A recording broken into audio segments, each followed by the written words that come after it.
Well, it would seem that Julius, Malema, and some people in the EFF are in some hot water once again.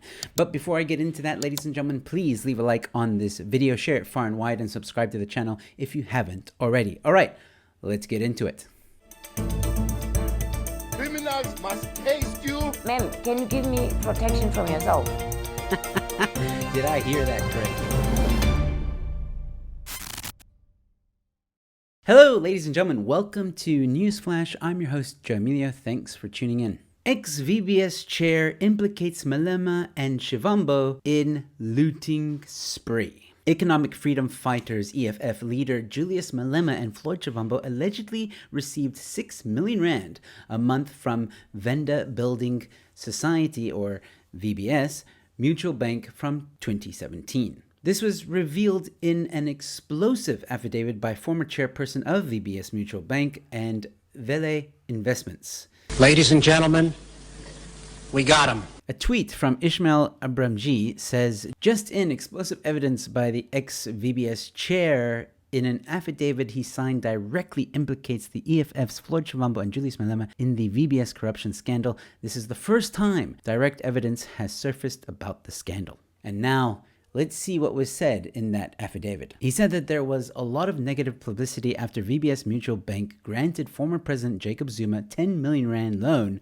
for his Nkandla residence. He said Malema would campaign against VBS at political rallies. As chairman of VBS, I then decided that Malema and EFF should be approached for VBS to explain its position and how the loan was granted. I then proposed that VBS can donate 5 million rand and 1 million rand per month to the EFF. I made it clear that the amount could only be deposited into a VBS account and that the EFF should therefore open a bank account with VBS. At some stage, Floyd indicated to me they have opened an account at VBS in the name of a company called, I cannot pronounce the name of this company, so I'm going to go with Gameka, called Gameka.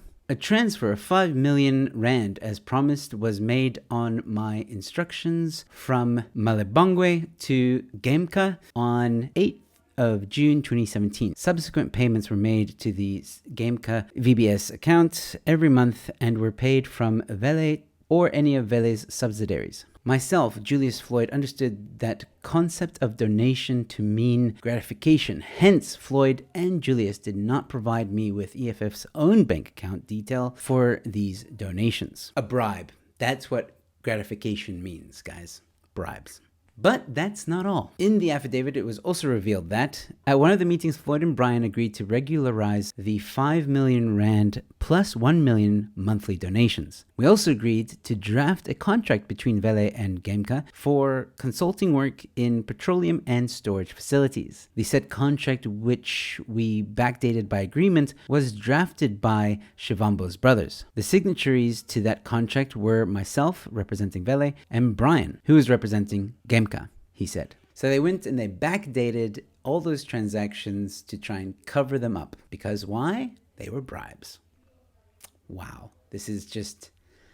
it's really sad because, well, let's read this part. VBS is estimated to have had 2 billion rand stolen from its coffers in a scam which saw regional government administrators and corrupt politicians help themselves to the bank's profits. The bank, which used to pride itself on helping poor citizens with their financial investments, left thousands of working class people in the lurch following its collapse. VBS was liquidated in March 2018. Yeah, thousands of poor people were left with nothing while Julius Malema prances around in his Prada shoes. Now, obviously, there's going to be a court case and Julius and Shivambu and the brothers have to all answer to these allegations. Now, I am going to keep an eye on this story and we'll see how things develop and hopefully justice will finally be served. But let me know your thoughts in the comment section below, ladies and gentlemen. How do you feel about the developments that have happened now? Leave a like on this video, share it far and wide, and subscribe to the channel. I've got more content coming your way. And with all that being said, ladies and gentlemen, thank you for watching. Your newsflash is in. Team, I just quickly want to reiterate, cell phones are not permitted to be out at your desk. Okay, let me say that again. Cell phones are not permitted to be out at your desk. We deal with a lot of sensitive information. We don't want to compromise a client's account, so cell phones are not permitted at your desk. It's in the guidelines. We explained it to you when you were hired and you agreed to it. So I've been seeing cell phones out. I just want to make sure that we're all on the same page. Okay? Veronica, can I see you before you leave the meeting? Thank you. Thank you for staying behind, Veronica. I just need to talk to you about something. We've tried to contact you a couple times at home about some time-sensitive matters, and it looks like you're not responding. You never respond when we try to communicate with you. I've tried email, texting. I've even tried calling a few times, and it's just impossible to get a hold of you. Can you shed some light on why? No problem. Yeah, I'm happy to shed some light on it. I'm providing my family the same courtesy that I'm providing you while I'm here at work. So when I'm at work, as you just mentioned in the meeting, I'm not allowed to have my phone. I'm not allowed to check in on my family and make sure that they're okay, which I understand. We do deal with sensitive information.